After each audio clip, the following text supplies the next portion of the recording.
Kami, tim penyidik, akan melakukan langkah-langkah penegakan hukum selanjutnya sesuai dengan ketentuan hukum yang berlaku. Pak, kenapa masuk caranya begini, Pak? Inilah salah satu bukti rekaman video yang dilakukan belasan preman memasuki rumah Hendra Yowardana. Terlihat sejumlah preman memasuki perkarangan rumah dengan cara memanjat tembok dengan menggunakan sebuah tangga. Masalah kenanya itu silakan hak ibu ya, nggak apa-apa. Tak hanya memasuki perkarangan rumah saja, belasan preman itu juga memaksa penghuni rumah untuk mengosongkan rumah.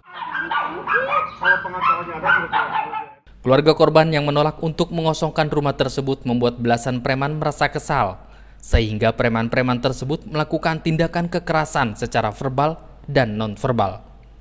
Mereka sudah sibuk kan, udah makin banyak menyerbu ke kita situ, anak-anak udah keluar semua, dorong lagi di depan pintu dapur.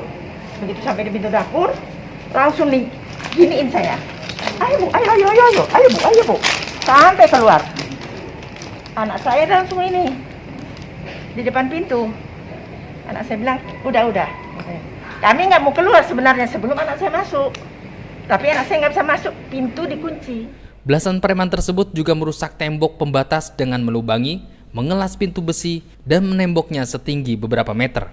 Inilah terjadi satu jukul adalah pengelas, menembok, melas, dan mempaku semua ini fasilitas klien kami.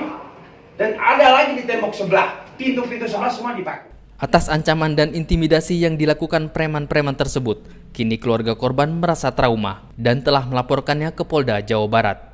Hal itu disampaikan oleh kuasa hukum Hendra Yowardana, Haji Brambani. Ini untuk mendampingi Ibu Marsina sebagai kuasa hukum, dan kami meminta kepada Bapak Kapolda untuk segera menangkap dan menahan 14 preman itu, dan otak intelektual adalah yang menyuruh adalah mereka bilang Pak Tanduki, itu segera ditangkap. Kami minta dengan segera.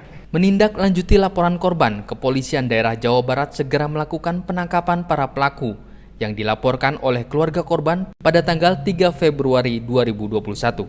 Namun setelah penangkapan yang dilakukan petugas Kepolisian Daerah Jawa Barat, diduga belasan preman tersebut masih menghirup udara bebas dan tidak ada tindakan lanjutan penahanan.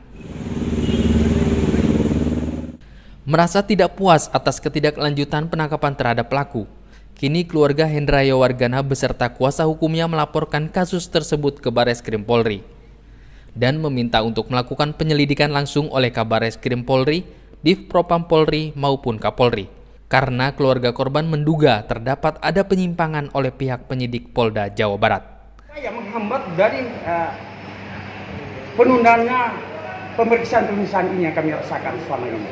Tindakan dari mulai tindak lanjut laporan kami dari tanggal 3 Februari sampai hingga sekarang belum ada menjelaskan. Sebenarnya sudah ada yang diamankan, tapi belum ada dilakukan penahanan kepada 14 orang ini. Keluarga korban juga meminta kepada Komnas HAM memberi perhatian permasalahan yang dialaminya, melihat keluarga korban juga merupakan salah satu anak di bawah umur yang dapat mempengaruhi psikologisnya. Kami meminta kepada Bapak Kapolri yang sedang memberantas preman atau oknum-oknum nakal.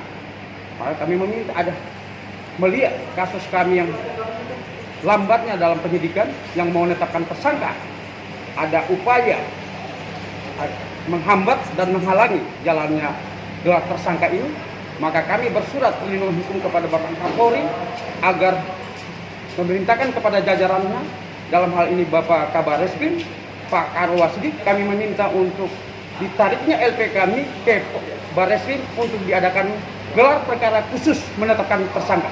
Kita tidak tahu alasan dia apa yang dia lakukan ini, tapi upaya itu adalah apapun upaya itu, upaya kriminalisasi tidak dibenarkan dalam aturan ini.